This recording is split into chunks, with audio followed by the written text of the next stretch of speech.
So last night I told you how much I enjoy working out in chiffon, and I do. But I also love charity. So let's get to the latest piece of art. This is called Volleyball Vixen from Planet Horn. It's based on a tryst that occurred in volleyball camp back in the 1990s. After promising me a lifetime of happiness, she up and left me for a griffin. Oh. Anyway, I hear she's miserable. Not that I care. I'm doing great, by the way. I'm doing just great. Screw her. Well, the first bid comes from Michael for $250. He manages a club in Indiana and says if he wins, he will proudly display my artwork there. That's nice. And instead of bidding money, a guy named Ned, get this, he bid his services as a professional fundraiser because he says, I don't have money now. I'll let everyone digest that irony.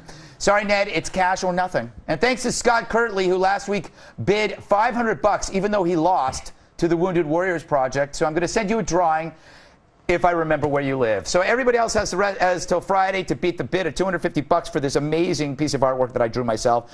To redeye@foxnews.com. Also on bid is Paul Mercurio's jacket, which not that one, but it was an uglier one. If you can believe it, jacket. If you can believe a jacket uglier than that. But the jacket, which is it's a beige jacket. It's a beige jacket, which we all will sign. Yes. And if you bid for that, that money again will go to TAPS, and you get this ugly jacket. Yeah, it's upstairs in his office. God knows what you did to it. All right. You made it better. Did you soil it? I should say, no, maybe, yeah. As you know, all the money goes to TAPS. It's a nonprofit group that provides grief counseling and support programs to families of fallen soldiers. You can go to taps.org to learn more about the organization. And let's not forget the real message here. It's not really about charity. It's about me getting free stuff at restaurants when they find out that I do care. Mail time. Mail time. Mail time. Yes, it's a special edition of letters. Just one letter, but it's a good one. It comes from a nice lady named Terry. She writes, I felt compelled to send you this email as I think it is good to hear kudos just as much as the hate mail. Thank you. I'm a 36-year-old nurse, single mother of 2 teens, and my recently widowed disabled veteran father here with me now. I've never seen nor heard of your show until then.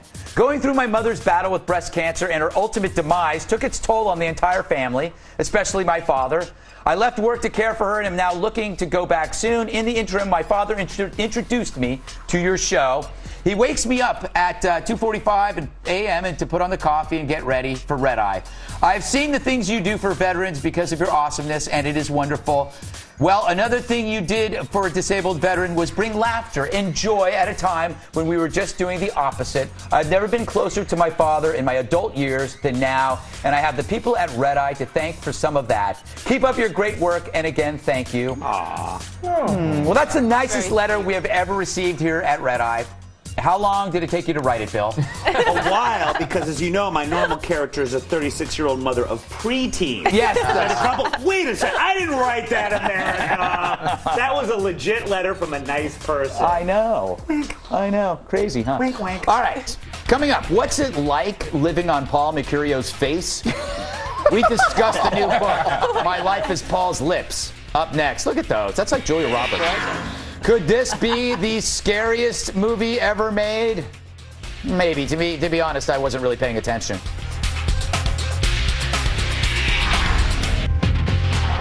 Is computer animation becoming a freaky abomination? It is if you're trying to recreate a human. Indeed, Hollywood has found that the closer they get to animating the perfectly rendered person, the future audiences run away from said monster. The near-realistic version of humans on Mars Needs Moms and its near-nothing box office returns has highlighted a problem producers have been seeing for some time now. Explains animation director Chuck Sheets, quote, people always comment on things feeling strangely dead around their eyes. If it gets too literal, it starts to feel false or has a strange effect. Sounds like the cast on Glee.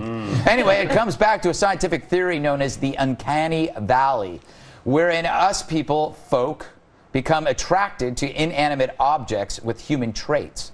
But when said object becomes too human, we reject it. Also, audiences near universally reject this kind of animation.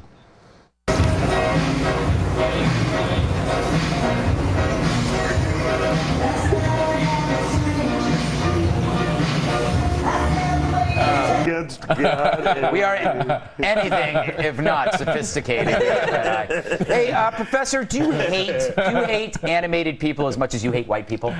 The bunny was humping the dog. It's against God and man. Yeah, It really is. this ain't natural. Yeah. First, the movie sucked. The movie's called Mars Needs Moms. Yes. That's why it bombed. It has nothing to do with the deep end. The guy who came to the theory was the guy whose job was on the line. Yeah. This has nothing to do with that. It has to do with the fact that the movie's called Mars Needs Moms. I saw it twice. It sucked. You saw it twice? Yes. You must be like you must be a father. Mark needs moms. I put two and two together. I go, why would Professor Mark Lamont Hill go to this movie twice? Yeah. Well, it's because he has a kid. Older, Exactly. single woman. Exactly. Paul, how does your son react to animated humans, and does he find them more accessible than his own unavailable dad? Well, when I talk to him on the phone, and only on the phone, I tell him, right, Aaron, you know what I'm talking about. Look, this thing is more disturbing than a snuff film, okay? Yeah. I mean, it's like, and exactly what Mark was saying, it's not not, what is the term, the uncanny valley, Yeah. it's the uninteresting script, the unwatchable direction. It's an unbelievable piece of crap, that's all it is. And I know a way to make a real mother and a real son look like a real mother and a real son. It's called a video camera. You don't need to do animation to do this kind of thing. There you go, going back to the old school kind of That's filmmaking. And boring, I might add. Hey, Master, does this mean we'll never replace real actors? Because the closer we get to human life, it'll just be weird? I mean, there's like you were saying, I don't get it. It's like, it costs $150 million to make these movies. I thought as a cheaper, it's not even cheaper. But I don't know if this makes me a pervert. I automatically thought about, this story reminds me of how, oh, you're listening now. It reminds me of how HD ruined the adult film industry, because you want it to like be real and authentic, but not like so real that it You don't see scares stretch people. marks. You know, I've got some homemade stuff you should really check out. Is it an HD? Yeah, no, That's too thankfully, much. no. Different That's There's too some real. things I'd like to hide. That scares me. Okay.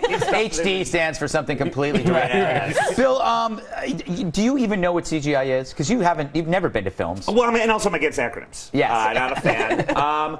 Have you seen the Polar Express? I go back to that. The people in that are horrifying. Right. But I maintain it's not because of the CGI. I maintain it's because Tom Hanks was involved. Now, the greatest con the devil ever played on man is producing the idea that Tom Hanks is some sort of national treasure. Tom Hanks is a monster, all right? And I'm not afraid to say it. Yes. Tom Hanks, you're a terrible human being. Yes. And don't walk around like you're some sort of God's gift to Hollywood. You're awful. Yeah, but you know what the worst thing that Tom ever produced? His rapper son. Have you seen his son?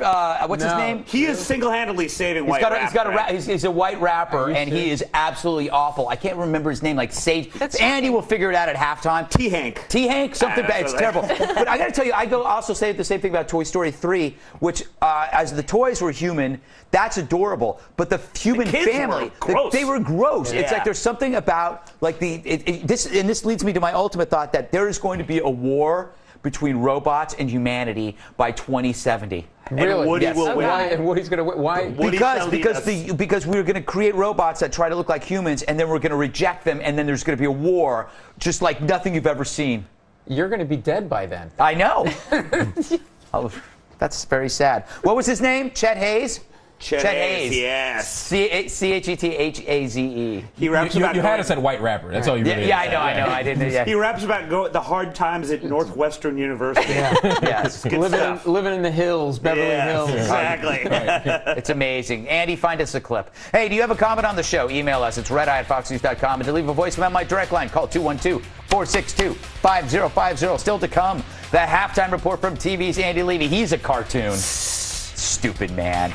Tonight's halftime report is sponsored by Power Walking, the act of moving at a brisk pace that cardiologists agree is one of the best exercises for the heart. Thanks, Power Walking.